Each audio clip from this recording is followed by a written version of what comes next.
O chamado sexo seguro é massivamente promovido através de campanhas de prevenção das doenças sexualmente transmissíveis, tratando da consequência e não da causa do problema. Essa é uma atitude responsável? Todas as campanhas massivas que temos testemunhado em nossa sociedade, venham elas de órgãos governamentais ou não, de fato elas procuram atender às consequências. Isto porque existe um desnivelamento muito grande entre a questão do comportamento dos indivíduos e a educação. Estamos numa época em que a educação tem sido mais um discurso interesseiro, oportunista, do que uma prática vivencial. Desde o cerne da família, a questão educacional vai sendo deixada de lado pelos pais, por muitos pais, pelos responsáveis pela educação infanto-juvenil. Por parte das autoridades nem se fala. Numa busca ansiosa por números, por estatísticas, nós vamos verificando que a verdadeira educação popular vai ficando em segundo e em terceiro planos. De modo que quando ouvimos falar de preservativos, de camisinhas, são problemas consequenciais. Deveríamos trazer à baila a questão educacional. O que é o sexo? Com quem vivenciar-se o sexo? O ser humano não pode ser uma máquina de prazer. A criatura humana não pode ser buscada apenas para o prazer. Ela tem em si outras dimensões espirituais, artísticas, sensoriais, sentimentais, que fazem com que a criatura humana tenha outros valores. Não podemos olhar para uma pessoa e ver-lhe o corpo.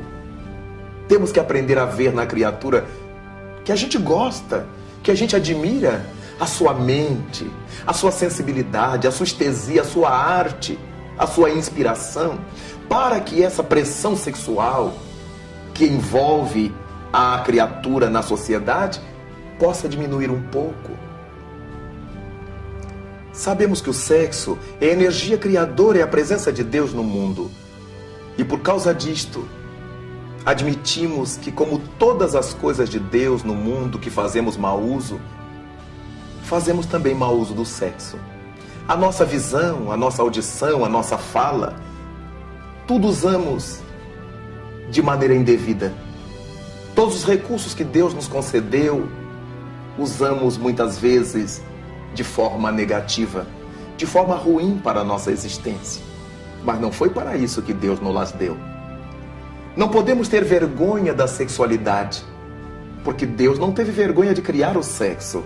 Logo, é uma coisa bonita, é uma coisa bela, que tristemente a humanidade aprendeu a fazer mau uso, e muitas religiões trataram de colocar-lhe um peso tão grande como coisa diabólica, que passamos a ver o sexo nesse ambiente escuro, nesse desejo de fazer às escondidas, sem olhá-lo de frente e verificar que ele é a presença da vida em nós.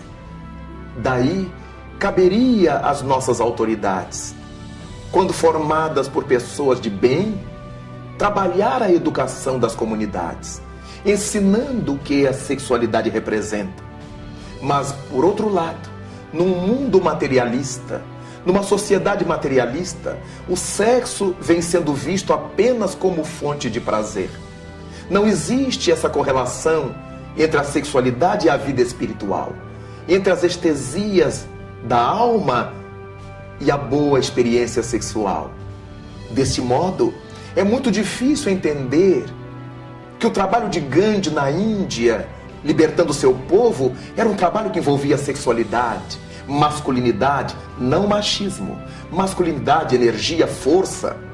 O trabalho de Madre Teresa de Calcutá na Índia é um trabalho que envolve sensualidade, sexualidade, força, feminilidade e não feminismo. Afinal de contas, É a partir dessas criaturas que tantas coisas boas foram construídas, foram erguidas, foram levantadas. Quando vemos a nossa sociedade totalmente imersa na sexualidade, totalmente mascarando as coisas formosas de Deus com nossos impulsos imediatistas da terra, é claro que isso nos causa preocupação. Mas todos nós estamos enleados nessa teia sexual. As propagandas, as músicas, a arte, todas estão permeadas pela sexualidade. Nem sempre de boa índole, nem sempre para ilustrar a alma e para fazê-la melhor.